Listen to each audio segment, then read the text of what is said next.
G'day. Well, the 3,000 litre an hour pump we had wasn't quite enough to make the water flow through every section of the new aquaponics system and the old stuff combined, and still trip the bell siphons, trigger the bell siphons. So I ordered a 5,000 litre an hour Biopro pond pump from eBay, and it's only 45 watts, so I can run it on a small solar system. When our inverter gets working again, then I can probably run it on ours, but hey, that's just life in the heat. Ours died a couple of days ago. But yeah, here's a quick unboxing and installation, and you can get to see how the system works now. Much better. Alright, we've got a Biopro 5000 electronic water pump. So this is what was in the box.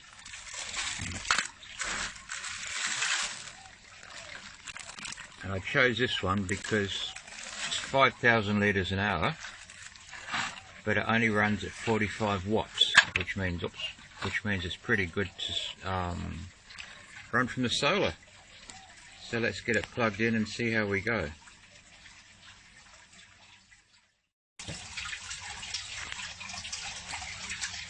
So it comes with two sets of pretty basic standard pond pump fittings.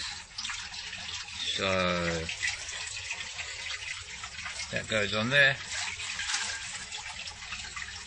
that goes on there,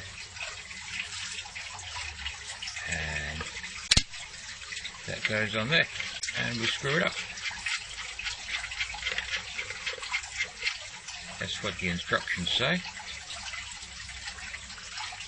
And the pipe to the pump will just slide on there, and we'll put one of those Jubilee clips around it just to hold it nice and tight.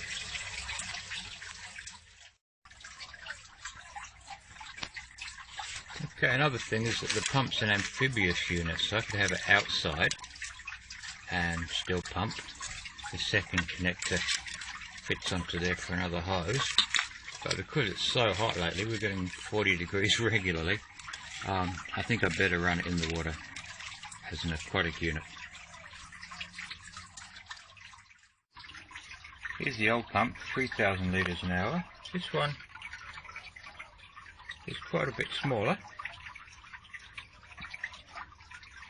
So that's actually with the baseboard on even.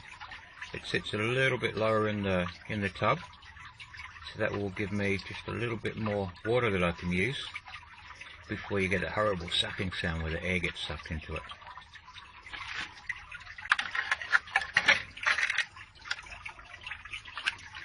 So this one was 35 watts, so we're only increasing 10 watts for another 2,000 litres. So that's all pretty good. Now I've just got to, I'll cut this hose here because it's,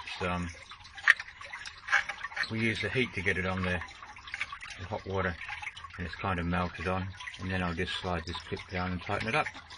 So bear with me while I do that. I won't bore you with that little bit, otherwise we'll have a half-hour video. So I'll be back in a couple of seconds. I'll show you the flows I've got at the moment. They're a little bit lower than we need. This is the one going into the media beds. All the beds are the same flow rate.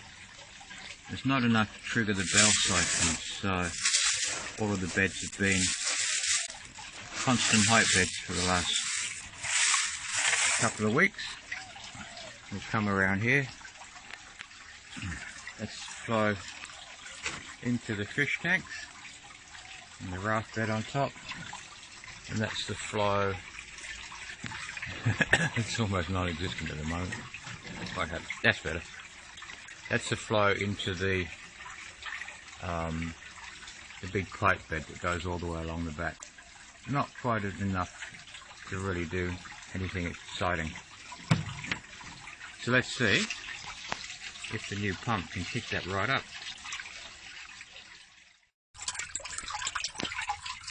So it's sitting in the water, connected up, and it's sitting at least a centimetre below the level of the last pump, which gives me, I suppose, on this bed another, I don't know, 10 litres, 15 litres that I can use before the pump runs dry.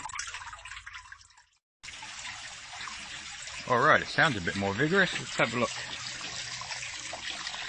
Back into the pond, a bit more flow. Oh, much better flow in there. I have to adjust all these taps a little bit. And into these. Oh, let's get a focus. Too many plants right there. I reckon that's a more effective flow.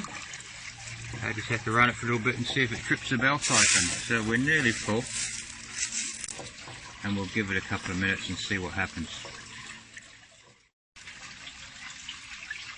Well, the bell siphons have tripped. This one's about filling up again. And yeah, we just got to adjust the flows a little bit so that enough returns into the sump. Because now we've got a higher rate of flow, the sump will empty out faster. And even though this pump's a little bit shallower draft, I'm going to have to watch that for a little bit. So really, all is good. I could have gone for a 6,000, I suppose, but yeah, let's get adjusted for this one first.